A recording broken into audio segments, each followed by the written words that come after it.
Hi everyone, welcome back to my channel. So in this episode, I wanted to share with you 5 ways in which I am able to really improve my Mandarin.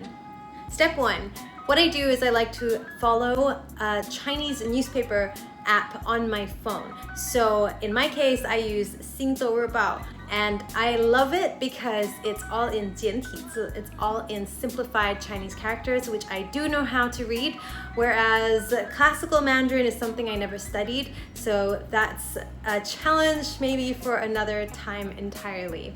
I have to give a quick disclaimer as well though. I did go to 6 years of primary Chinese school, and I have to give you a bit of a backstory that 6 years of Chinese primary school is great for a foundation in Mandarin, but that was a long time ago, and definitely in adulthood there's a lot of words which you don't learn in those 6 years. You certainly don't learn any business terminologies, nor do you really learn anything to do with international news or a lot of general knowledge topics. So safe to say I do have a foundation, however a lot of it I lost and it became really rusty. Alright, so let's dive into step number 2. Now step number 2 that I use to improve my Mandarin speaking is from the app that I use, which I look at on my phone in the morning. I will go through 4 different headlines and I will try to read the entire headline. If there are any characters that I don't know, then I will go ahead and look up those particular characters. So instead of going through an entire article every day, what I try to do is be consistent and at least look at 4 headlines, and this helps me find new vocabulary that is both current and relevant to today's conversation. All right, step number 3. And this is in relation to finding words that I don't know. So if you've never heard of this app on your phone before, it's called PlayCoGo. Go and download it. It is amazing because you can translate from Chinese to English, and you can also translate from English to Chinese. So if you're not sure of a word in English, for example, just key it in English and the Chinese character will come out. But not just that, it will come up with the pronunciation for you, it will come up with the examples of sentences, and of course the meaning as well. And you can actually click on the little audio button to hear how it's pronounced and to practice your pronunciation. So step number 4 that I use is I actually have a buddy.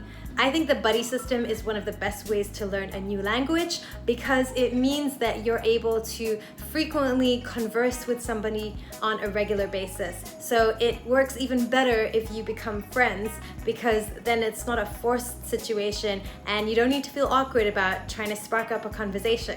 So I would recommend that you do this in all aspects. So whether it's talking on the phone, maybe doing a WhatsApp call once a week, or whether it's through communicating on your social media via Instagram. So be sure if you're gonna slide into their DMs, make sure you do it in Mandarin as well, and hopefully they'll be able to help you and correct you if you use any of the wrong words. And finally, last but not least of my top 5 tips is that I also subscribe to something called ChinesePod, and I love ChinesePod because it is a paid app though, which I use both on my phone and on my desktop. And I listen to this when I'm driving in the car on my way to work, so I can just pick up different lessons. And they have topics on all kinds of stuff.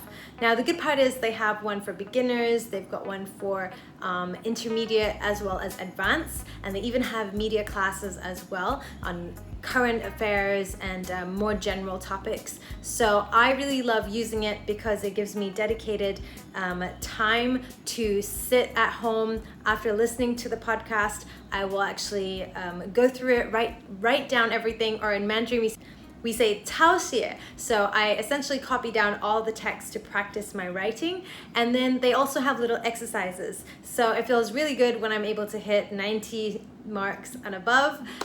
So it's another little incentive and motivation for me to make it consistent. And if you're someone like me and if you know that you're paying for it, then for me, I feel really guilty when I don't use it, and this actually helps me increase my accountability, if that makes sense. This is not a paid partnership whatsoever. I have been subscribing to them for the past 4 years, and I'm just a huge fan. So with that in mind, if you want, they also have free lessons on YouTube as well. So you can always check them out ChinesePod on YouTube just to get a feel if you like it or not. So there's a quick tip for you right there.